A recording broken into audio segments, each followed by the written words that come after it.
चंडीगढ़ पंचकूला से जागृत ब्राह्मण समाज के अध्यक्ष श्री MP शर्मा जी, जो कि बहुत ही विद्वान व्यक्ति हैं।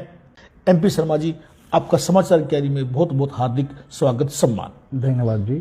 आप ब्राह्मण समाज के अध्यक्ष हैं, 5 साल से अध्यक्ष हैं। वर्तमान में ब्राह्मण समाज की हरियाणा में क्या स्थिति है? ब्राह्मण समाज की स्थिति बहुत मजबूत है। सारा ब्राह्मण समाज एकजुट है और हर चीज़ को बारीकी से नज़र रखता है, चाहे वो धार्मिक गतिविधियां हो, सामाजिक गतिविधियां हो, सांस्कृतिक गतिविधियां हो, चाहे राजनीतिक गतिविधि हो, वो अपनी महत्वपूर्ण भूमिका निभा रहा है। मजबूत राजनीति में ब्राह्मण समाज बहुत पीछे है। आज के दौर में हमारा समाज राजनीति में पीछे हैं, लेकिन जब भारतवर्ष आज़ाद हुआ, जब हमारे समाज से पंडित जवाहरलाल नेहरू देश के प्रथम प्रधानमंत्री बने और वो 15 अगस्त 1947 से लेके और 27 मई 1964 तक भारतवर्ष के प्रधानमंत्री रहे। और इसी दौरान बहुत से राज्यों के मुख्यमंत्री ब्राह्मण थे, जैसे पंजाब से डॉक्टर गोपीचंद भार्गव, हरियाणा से पंडित भगवत दयाल शर्मा, राजस्थान से पंडित हरिदेव जोशी, उत्तर प्रदेश से गोविंद बल्लभ पंत, नारायण दत्त तिवारी, पंडित कमलापति त्रिपाठी, मध्य प्रदेश से शुक्ला बंधु, श्यामाचरण शुक्ला, विद्याचरण शुक्ला, बिहार से डॉक्टर जगन्नाथ मिश्रा, त्रिपुरा से नृपेंद्र चक्रवर्ती और वेस्ट बंगाल से विधान चंद्र राय मुख्यमंत्री रहे। और उसके बाद भी मनोहर जोशी महाराष्ट्र से मुख्यमंत्री रहे, शांता कुमार जी हिमाचल से मुख्यमंत्री रहे और देवेंद्र फडणवीस महाराष्ट्र से मुख्यमंत्री रहे। तो आज के दौर में थोड़ा हमारा समाज पीछे है, लेकिन मुझे पूरी आशा है कि हमारा समाज उसी गति से फिर राजनीतिक क्षेत्र में मजबूत होकर उभरेगा। अभी आपने कहा कि ब्राह्मण समाज बहुत मजबूत है और आपने काफी ब्राह्मण नेताओं के नाम गिनवा दिए हैं। वर्तमान में तो शायद आप वर्तमान में गिनती कराना, कितने ब्राह्मण हैं? वर्तमान में एक ममता बनर्जी मुख्यमंत्री है और डिप्टी CM देवेंद्र फडणवीस है और राजस्थान के मुख्यमंत्री भजनलाल शर्मा भी हैं और 2 राज्यों के उप मुख्यमंत्री भी ब्राह्मण समाज से। कि इतना अंतर, इतनी गिरावट या इतनी कमी पीछे होने के क्या कारण है? जब राजाओं का राज था, जब हमारे ऋषि मुनि जिनकी हम संतान हैं, वो त्यागी थे, तपस्वी थे, योगी थे और वैदिक उनको बहुत ज्ञान था और उसी वजह से उनका पूरा सम्मान था। जब राजा राज दरबार में जाता था तो वो राज पुरोहित के नाते दरबार में जब भी जाते थे तो राजा मंत्रियों के साथ साथ सम्मान से उनको रिसीव करता था और उनकी हर मंत्रणा मानी जाती थी। लेकिन आज हमारा समाज वैदिक तौर पे और जो ज्ञान के तौर पे थोड़ा पिछड़ चुका है। हमारी धर्म संस्कृति है, जो हमारी सनातन संस्कृति है, जो हमारे संस्कार हैं, उससे पीछे हट चुका है और वो दूसरी प्रतिस्पर्धा में, व्यापारिक में, आर्थिक में आगे आ चुका है। और इसी वजह से ही, ज्ञान ना होने की वजह से और परंपरा से हटने की वजह से हमारा समाज, मैं समझता हूं कि राजनीति में थोड़ा पीछे रह गया है। बहुत अच्छा। आप एक बहुत बड़े शहर में चंडीगढ़ पंचकुला में बैठे हैं, लेकिन जो ग्रामीण ब्राह्मण है, ग्रामीण ब्राह्मण की जो दिशा है, उसका भी आपको कुछ ज्ञान है कि जो ब्राह्मण ग्रामीण अंचल में बसते हैं, उनकी स्थिति में और शहर में बसने वाले ब्राह्मणों की जो जीवन स्तर है, वो काफ़ी फर्क है? हाँ, बहुत फर्क है। ग्रामीण में रहने वाले, उनकी थोड़ी बहुत ज़मीनें हैं या किसी के हैं भी नहीं और बहुत ही मुश्किल से अपना जीवन यापन कर रहे हैं। और मैं तो चाहता हूँ कि हमारे समाज के जो जितने भी सामाजिक संस्थाएं हैं, वो उनकी शिक्षा व्यवस्था का इंतज़ाम करे और उनको शिक्षा दे, उनको कोचिंग दिलवाए, ताकि हमारा समाज जो गरीब है, जो वंचित है, उनको भी बच्चों को शिक्षा मिल सके और उनको रोजगार के साधन उपलब्ध हो सके। जाति प्रथा, मुझे ऐसा लगता है कुछ सालों से हर जाति अपना सोचता है। जो जातीय सिस्टम बड़ा है, उससे ब्राह्मण समाज को कोई नुकसान हुआ है? मेरे हिसाब से जो जातीय सिस्टम है, ये बिल्कुल गलत है। पहले वर्ण व्यवस्था थी, ब्राह्मण, क्षत्रिय, वैश्य और शूद्र।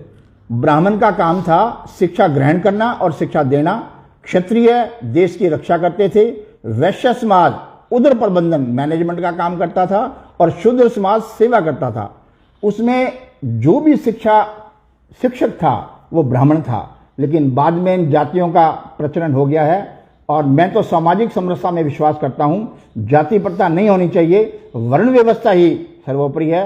सब लोग मिलकर सामाजिक समरसता में विश्वास करें और एक दूसरा का भाईचारा अपना मेंटेन रखें और सभी समाज एक दूसरे की मदद करें। मैं ऐसी कामना करता हूं। वर्तमान में हिंदुस्तान में राजनीतिकों का जो प्रभाव बढ़ा है, उस प्रभाव से ऐसा लगता है कि उन्होंने अब अपने निजी हित साधने के लिए जाति प्रथा को ज़्यादा महत्व दिया और जातियों को डिवाइड करके अपने कार्य साधने में ऐसा सिस्टम हुआ है। तो अगर ब्राह्मणों की संख्या कितनी है वैसे आपको, आप अध्यक्ष हैं, पूरे हिंदुस्तान में ब्राह्मणों की जनसंख्या लगभग? मेरे को लगता है कि सारे मिला के कम से कम 15-20% ब्राह्मण होने चाहिए। साथियों, इस पूरी दुनिया में जनसंख्या में सबसे ज्यादा संख्या ब्राह्मणों की आज है। ब्राह्मण समाज फिर भी हाशिए पर है।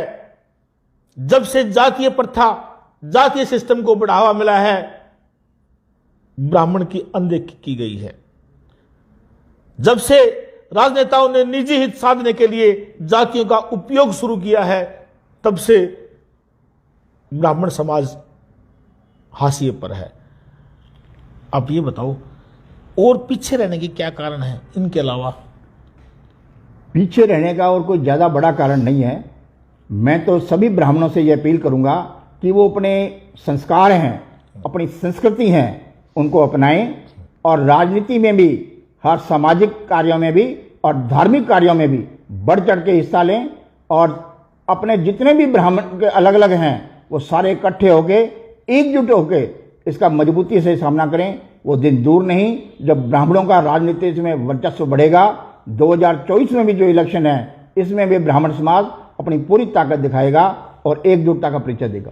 जी, आपने कहा एकजुटता। पंचकुला में भी कई ब्राह्मण सभाएं हैं, क्या यहाँ पे संभव है? यहाँ पे पूरा संभव है। जितने भी बार हमारे सामाजिक प्रोग्राम होते हैं, हम एक दूसरे के प्रोग्राम में सभी शामिल होते हैं और जब भी कोई ऐसा कार्यक्रम होगा तो हम सब मिलकर इकट्ठे काम करेंगे। और मैं सबको निमंत्रण भी देता हूं कि वो सारे आएं, एक मंच पे रहें और जितनी भी सामाजिक और धार्मिक गतिविधियां हैं उसमें सभी लोग मिलकर भाग लें। आपका जो संगठन है जागृत ब्राह्मण जो सभा है, ये ब्राह्मणों के लिए क्या कार्य कर रही है? ऐसा है कि मैं 98 से इस ब्राह्मण सभा में मेंबर बना था जी। तब से मैं जितने भी इलेक्शन हुए या कोई भी प्रेसिडेंट रहा, मेरे को यहाँ वाइस प्रेसिडेंट मैं उनके साथ रहा। तो तब से मैं देख रहा हूँ कि एमपी शर्मा जी पहले ये चंडीगढ़ से जहाँ भी थे, इस सभा में ये जब हमारा बिल्डिंग बनी तो पैसे की बड़ी कमी थी। ये मैं देखता था, रोज शाम 3 आदमी यहाँ रहते थे मौजूदा, और ये शाम को जब भी आते थे एमपी शर्मा जी कहीं ना कहीं से चंदा इकट्ठा करके, पैसा इकट्ठा करके इस भवन के लिए, तो मेरे को यहाँ देते थे। मैं यहाँ पैसा इकट्ठा करता था, आगे जनरल सेक्रेटरी को और कैशियर को वो पैसा हैंड ओवर करता था। और उसके बाद भी एमपी शर्मा जी पूरी सभा के साथ कोऑपरेट करते रहे और हर कदम से साथ चलते रहे। फिर 1998 से यहाँ पर इलेक्शन हुआ, एमपी शर्मा जी को हमारी सभा ने, खासकर हमारे पूरे समाज ब्राह्मण सभा ने, पंचकूला के सारे लोगों ने, आगे पीछे भी, चाहे हरियाणा का कहीं भी कोई ब्राह्मण था, उसने इनका साथ दिया और एक हमारी कमेटी बनी। फिर हमने चुनाव लड़ा, एमपी शर्मा जी इसमें हमारे प्रेसिडेंट चुने गए और तब से लेकर आज तक मैं इनके साथ हूँ। जो मैंने देखा, जो इन्होंने किया, मेरे को सब पता है। इस बिल्डिंग के लिए, इस अपने समाज के लिए, अपनी ब्राह्मण सभा के लिए इन्होंने बहुत योगदान दिया। बहुत अच्छा। चाहे पैसे से हो, चाहे तन से हो, चाहे मन से हो, चाहे धन से हो। ये जितनी बिल्डिंग देख रहे हैं, इनका इसको बनाने में, ये जहां हम बैठे ये ऑफिस बनाने में, और भी ये काफी काम किया है। सारा इन्होंने बहुत योगदान किया। आपने बहुत अच्छे कार्य किए हैं, सराहनीय कार्य किए हैं। अब आपकी भविष्य को लेकर क्या प्लानिंग है? अब हम ऊपर भवन में एक हमारे लेबोरेटरी बनेगी जिसमें टेस्ट हो उसके, कंप्यूटर रूम भी होगा और एक लाइब्रेरी बनाने की योजना है। हम 4-5 महीने में ये सारा तैयार कर देंगे बहुत ताकि समाज पे जो भी लोग हैं वो आएँ और अपनी उन सुविधाओं का लाभ उठाएं। डिवाइड एंड रूल, फूट डालो और राज करो। ब्राह्मण एक शिक्षित वर्ग है, एक शिक्षित जाति है, लेकिन राजनेताओं में प्रलोभन में आकर कहीं ना कहीं डिवाइड है। इससे आप सहमत हैं? हरियाणा का ब्राह्मण, पंजाब का ब्राह्मण, बंगाल का ब्राह्मण, उत्तर प्रदेश का ब्राह्मण, यदि हिंदुस्तान के हर प्रदेश का ब्राह्मण इकट्ठा हो जाए तो कैसा रहे? अब पिछले 2 वर्षों से बहुत ही सम्मेलन हो रहे हैं। पीछे एक जयपुर में ब्राह्मणों का बहुत बड़ा सम्मेलन हुआ, उसमें कई लाखों में ब्राह्मण इकट्ठे हुए। अभी रिसेंटली 2-3 महीने पहले हरिद्वार में एक सम्मेलन हुआ है, उसमें भी बहुत से लोग इकट्ठे हुए हैं और अभी हरियाणा में भी होने जा रहा है। मुझे ये लगता है कि अब हर स्टेट का ब्राह्मण इकट्ठा होने का इच्छुक है और इकट्ठा हो चुका है, और आने वाले समय में चाहे वो ब्राह्मण पंजाब का हो, चाहे वो हरियाणा का हो, चाहे राजस्थान का हो, चाहे यूपी का हो, चाहे बंगाल का हो, चाहे बिहार का हो, सभी एकत्रित होंगे और मजबूती से समाज को नई दिशा देंगे। ब्राह्मण और आलू हिंदुस्तान ही नहीं, दुनिया के हर कोने में हर जगह पाया जाता है। सिर्फ और सिर्फ कमी है ब्राह्मण के संगठित होने की। जिस दिन ब्राह्मण संगठित हो गया उस दिन इस लोकतंत्र की दशा ही बदल जाएगी। और आज उन्होंने बताया है 2 वर्षों से ब्राह्मण समाज पुनः अपने आप को संगठित करने का एक प्रयास करता है, जो राजस्थान में भी हुआ है, उत्तर प्रदेश में भी हुआ है, अब ये बताते हैं कि हरियाणा में भी होने जा रहा है। कहीं ये राजनीतिक शतरंज के मोहरे तो साबित नहीं होते? राजनीतिक शतरंज के मोहरे ब्राह्मण कोई साबित नहीं होते। कोई अगर दूसरा इनको बनाने की कोशिश कर रहा है तो वो अच्छी बात नहीं है उनके लिए। ब्राह्मण शिक्षित है और अपनी संस्कृति को पहचानता है, हर अपने दायित्व को भी पहचानता है। ब्राह्मण समाज हर समाज को साथ लेकर चलने की क्षमता भी रखता है और चलता भी है। तो मैं सभी ब्राह्मणों से यही अपील करूंगा कि वो सभी एकजुट हों और दूसरे समाज को भी अपने धर्म के बारे में, अपने शिक्षा के बारे में प्रचार करें और सभी को साथ लेकर चलें और सभी समाज को साथ लेकर देश को और प्रांत को नई दिशा दें। साथियों, आज हम पंचकुला से जागृत ब्राह्मण समाज के अध्यक्ष MP शर्मा जी से ब्राह्मण समाज के विषय में जानकारी लेने का प्रयास करते हैं। इनसे मैं इंटरव्यू से पहले भी मैंने बात की थी, बैठे थे। इनका कहना है ब्राह्मण वो समाज है जिसकी हड्डियों के लोग हथियार बनाकर लड़ते थे। ऐसे ऐसे ऋषि मुनियों की औलाद, संस्कार, परशुराम 7 बार जिसने पृथ्वी पर अक्षत्रहीन किया था, शिक्षा में, हर क्षेत्र में, जनसंख्या में, संस्कारों में, हर तरह से ब्राह्मण सर्वश्रेष्ठ होते हुए भी आज राजनीति में क्यों पिछवाड़े पर है, क्यों बैकफुट पर है? इसका एकमात्र कारण है शिक्षा। ब्राह्मण भटक गया, उसने अपने संस्कार छोड़ दिए, जो कार्य थे, जो वैदिक थे, वो छोड़ के घमंड में डिवाइड हो गए। भाई का भाई दुश्मन हो गया। जो अलग लोग थे, राजनीतिक लोग थे, उन्होंने अपने हित साधने के लिए ब्राह्मणों को प्रलोभन देकर, घमंड देकर, डिवाइड करके सबको असंगठित कर दिया गया है। लेकिन चंडीगढ़ पंचकुला से एक ऐसी आवाज उठी है जो पूरे हरियाणा के ब्राह्मणों को, पंचकुला के ब्राह्मणों को एक करने का प्रयास करते हैं। आज समाचार कैरी चैनल के माध्यम से इन्होंने बहुत अच्छी अच्छी बातें बताई हैं। मैं एक धार्मिक परिवार से मेरा रिश्ता है। मेरे दादाजी बड़े उच्च कोटि के विद्वान थे, मेरे पिताजी भी शास्त्री थे, बड़े चाचा जी भी शास्त्री थे, मेरे बड़े भाई साहब भी शास्त्री थे। तो मुझे शुरू से ही धार्मिक और अपने संस्कृति की नॉलेज है।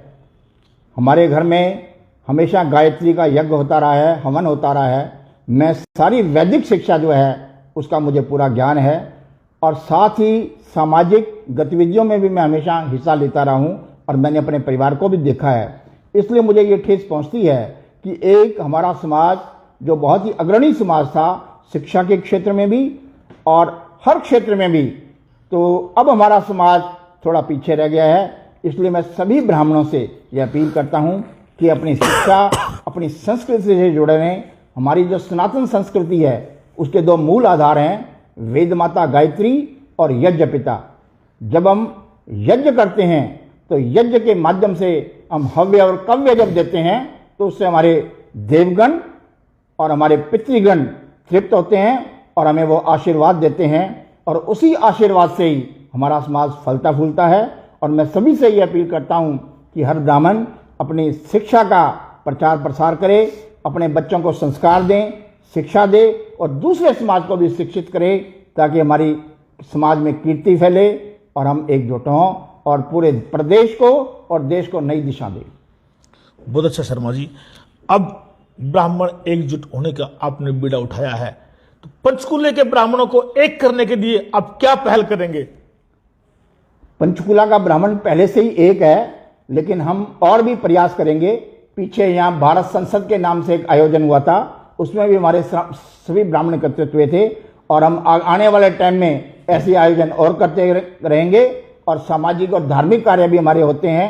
परशुराम जन्मोत्सव होता है, सभी को हम निमंत्रण देते हैं और सभी समाज के हमारे ब्राह्मणों के वर्ग आते हैं, और हम भी हर फंक्शन में जाते हैं, और हमारा पूरा समाज एकजुट है। और अगर आगे भी कोई रह गया है तो मैं सबको मेरा खुले दिल से निमंत्रण है कि सभी वो आएँ। हम भी हमारे से जो बनेगा पूरा उनके लिए करेंगे और पूरे समाज के लिए एकजुट होकर काम करेंगे। जी, ब्राह्मण समाज की जहां तक मुझे जानकारी है, ब्राह्मण समाज पूरे विश्व में एक ऐसी जाति है, ब्राह्मण के अलावा कोई ऐसी जाति नहीं है इस दुनिया में जो पूरे विश्व में हो। ब्राह्मण हिंदुस्तान के हर जिला, ब्लॉक, हर स्टेट, हर जगह ब्राह्मण की जाति संख्या में कम हो सकती है, किसी स्टेट में, किसी डिस्ट्रिक्ट में कम हो सकती है, लेकिन ब्राह्मण हिंदुस्तान, केरल में, कन्याकुमारी में, कश्मीर में, बंगाल में, बिहार में, उड़ीसा में, हरियाणा में, राजस्थान में, पंजाब में, पूरे हिंदुस्तान की नस नस में हर जगह ब्राह्मण मिलता है। ये पूरी दुनिया में ब्राह्मण है, लेकिन आज संगठित नहीं है। आज परशुराम भवन में 12 सेक्टर ए पंचकुला से हम MP शर्मा जी, जिन्होंने इस चैनल के माध्यम से एक अपील की है, एक प्रार्थना की है कि इस दुनिया के, इस हिंदुस्तान के ब्राह्मण एक हो जाएं, अपने वर्चस्व को देखें, अपने बुजुर्गों की, अपने इतिहास को जानें। ऐसा इतिहास दुनिया में किसी ने बनाया नहीं होगा जो ब्राह्मण जाति ने बनाया है। पुनः एक बार अपना आकलन करने की आवश्यकता है। क्यों ना पंचकुला की धरती से यह अपील MP शर्मा की रंग लेकर आए और ब्राह्मण एक छतर के नीचे, एक बात के नीचे इकट्ठा होकर यह साबित करे कि चंडीगढ़ पंचकुला की धरती से की गई अपील अपना रंग लेकर आएगी। दर्शकों को मैं यही विचार बनाना चाहता हूं कि ऋषि वेदव्यास ने 18 पुराण लिखे, और 18 पुराणों में को उनका जो सार है वो एक श्लोक के माध्यम से उन्होंने संकलित किया। उन्होंने लिखा, अष्टादशेषु प्राणेषु व्यासस्य द्वैवचनम परोपकार पुण्याय पापाय परपीडनम। उन्होंने कहा कि परोपकार पुण्याय, परोपकार करना पुण्य है, पापाय परपीडनम, और दूसरों को पीड़ा देना पाप है। मैं हमारे समाज से और सभी समाज से मैं ये अपील करना चाहता हूं कि वो परोपकार करें और दूसरों को पीड़ा नहीं दें। यही पाप और पुण्य का निर्धारण है।